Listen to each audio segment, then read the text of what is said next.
What's up guys, it's R13 and welcome to another Gunpla review, and today we will be reviewing the Premium Bandai FA78-2 Heavy Gundam. I actually got this in Montreal a while back, so special thanks to Sci-Fi Anime for reserving one for me. I really appreciate that. I've been looking forward to building this unit for a while and I finally got the chance to do it. First off, I want to apologize. I have been very busy lately that I was not able to keep up with my uploads. So hopefully within a few weeks I should be able to get back to my normal routine. And a special message near the end of this video here. So let's keep on moving forward, shall we? Okay, so let's start off with the weapons listing here. Now, the first one is actually located at the left side here. You get your basic beam saver. It actually when you build a unit, it actually comes with two beam saver effects here, but you only need one. And the next one here is the beam cannon equipped at the right backpack here. Very basic design as per usual. And then last but not the least, you got your flame launcher, which is actually quite nice. Now this unit actually comes with a port tube missile launcher and a Gatling gun, which is right over here. As you guys can see, it actually got a really interesting design, really huge design to be exact. Now we're gonna go with a articulation test later on, but first things first, I actually forgot to add is the shield here, the folding shield, which is actually quite nice. It actually I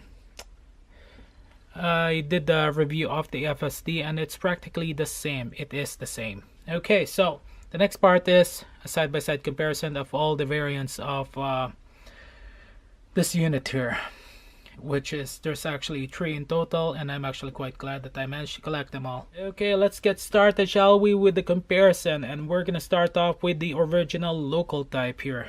Okay, there you go. As you guys can see, there's the difference there. Front, actually they actually redesigned the whole unit itself. Some changes, but there's the similarity still, as you guys can see. But then the backpack changes everything. It's still really nice. Okay, and the next one is the North American local type. Similar color scheme, but again, design is different, and there you have it. I don't actually have to explain much, as you guys can see the difference between each one of them.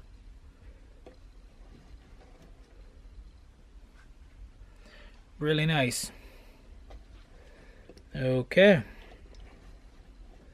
And now last but not the least is the Gundam FSD full scale development. I've actually done some work here, flat coated, installed the stickers. And just to let you guys know, here's the sticker sheet if you guys are wondering. Better to show it now than later. Okay, so as you guys can see, minor changes for the FSD between Heavy Gundam. Actually a lot of changes, so it is unique on its own with similar designs here, but it is actually quite nice. Now once I'm done giving this detail and giving this a flat coat, it will look even better. Okay, so as you guys can see, same shield here. Now for the weaponries here, as you guys can see, the Heavy Gundam actually got the huge flame launcher, and the FSD got the machine gun. And okay, so to tell you guys the truth, the North American type and the FSD actually got more details when it comes to the backpack, but then when you compare the Heavy Gundam here, there's actually not a whole lot of details. Yep, well, that's the only downside to it. Now we can go ahead and possibly do some testing here, articulation test and seamline test. And let's go ahead. Now before I can completely start with the articulation test, seamlines and knobs all at the same time, let's remove some of the items here. First, we're gonna be removing the shield here. And then up next is the flame launcher, which is actually really easy to remove. A little bit tight, so you got to be somewhat careful. There you have it. And then here's what the inside looks like. And there's the slot. And there you go. And here's the flame launcher. It actually got a really nice design. Some articulation also at the back. Okay, now the special beam rifle is here, just showing you guys again. Okay, and then the extra parts, which is just right beside me under the stickers, and here it is. So you can actually replace some of the parts here if you want to. Really no big deal, but you're gonna need this, just to let you guys know if you guys plan on doing a diorama. Okay, now that we got most of the parts out, and let's remove this one here.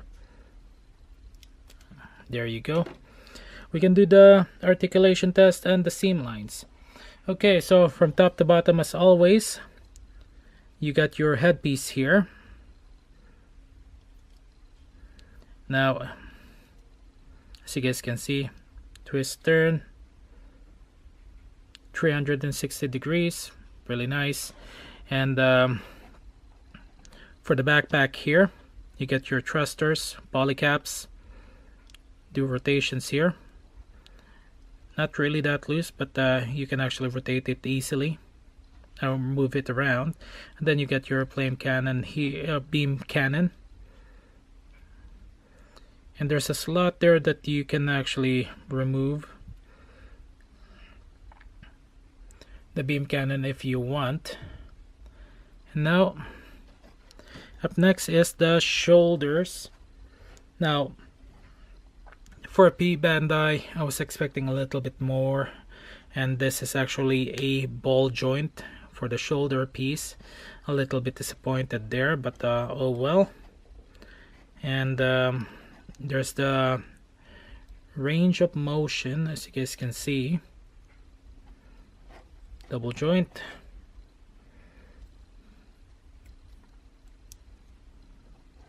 And can definitely turn 360. And beam sabers here can actually rotate, move around, and you can even replace it with other parts if you want. Custom campaign parts or other custom weapons. Okay, so now for the torso here. Now, just to let you guys know, one of the differences between the other units here is the torso itself. As you guys can see there, it actually kind of moves around. Yeah, you guys see that now? Yeah, that's what one of the few things that makes this different from the other units. And it can actually bend. One of really nice designs here. Now, just to let you guys know also, well, you guys have already seen it, is you get your slot here for the forearm, which is actually quite nice. Again, custom campaign parts, other weapons. And for the skirt here, back skirt doesn't move, but you get another slot there. And then side skirts can move around. The front skirt can always move around, same as always.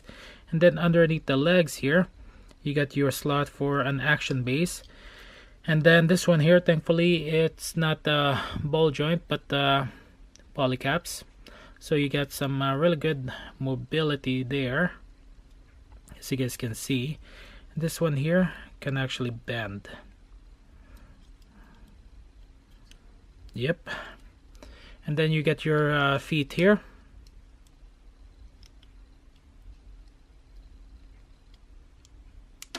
Oops. And then the ankle shield here is actually connected to the legs there. So I was being a little bit rough here, but being rough is actually nice to show you guys what you guys are getting. Okay. Now that we got that out of the way, it's time to show you guys the issues here. As you guys can see, there's some nubs and seam lines at the legs here. The feet here, as you guys can see there.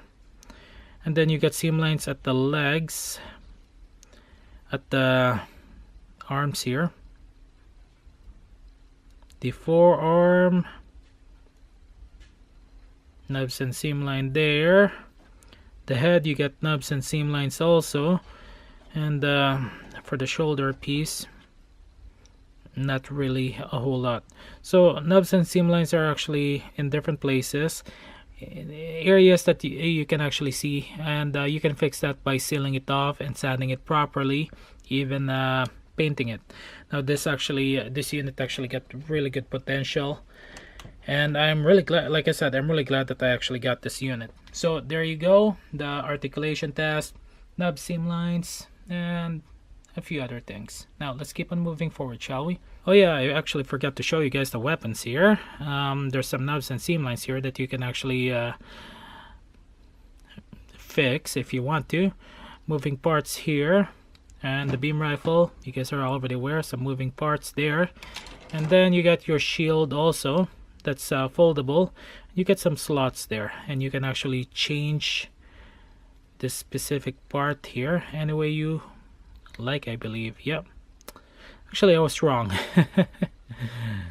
I was thinking of the other one, but there you go, it's fixed. I was thinking about this slot here, and then you got, there you go.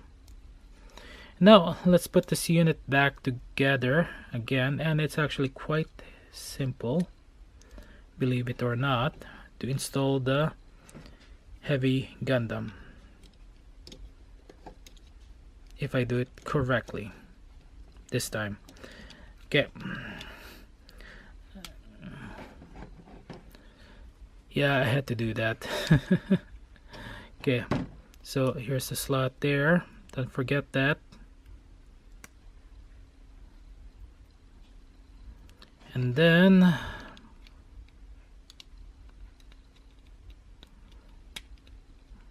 there you have it.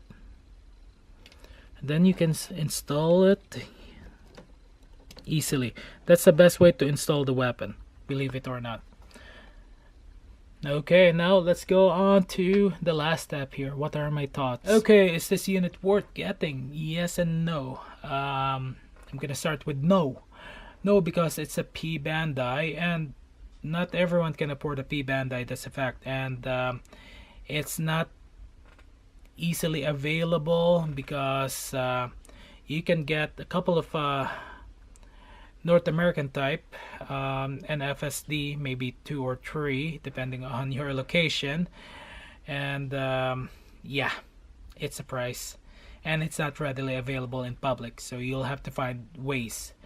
Okay, now, and then on the next part you get your nubs and seam lines that you'll have to fix, but that's only minor inconvenience that you can fix easily. Now, yes, it's actually worth getting, because it's a variant of the local type. And now I'll show you guys the FSD here, and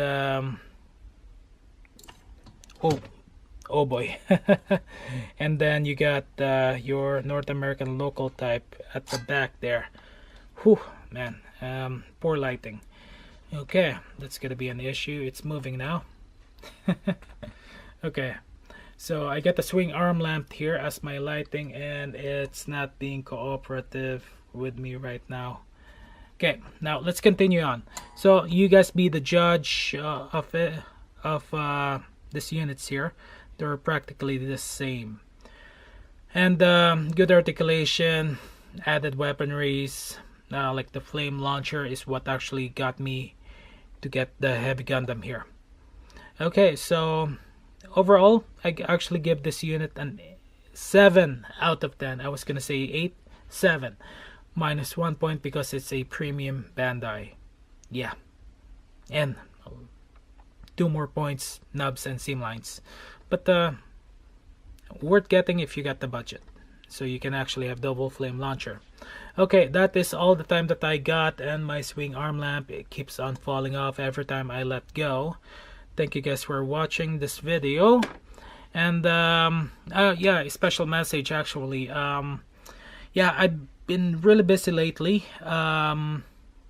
This past couple of weeks setting up setting a lot of things up. I actually run my own group called Edmonton Gunpla Builders. I'm leaving the link in the description below if you guys are interested in joining. I joined the group last year, officially 1 year on September 28th, and it was less than 50 members, and now it has grown to 268, I believe, as of making this video. So it may have grown a little bit, and lots of love and work have been put to it, and I am very happy.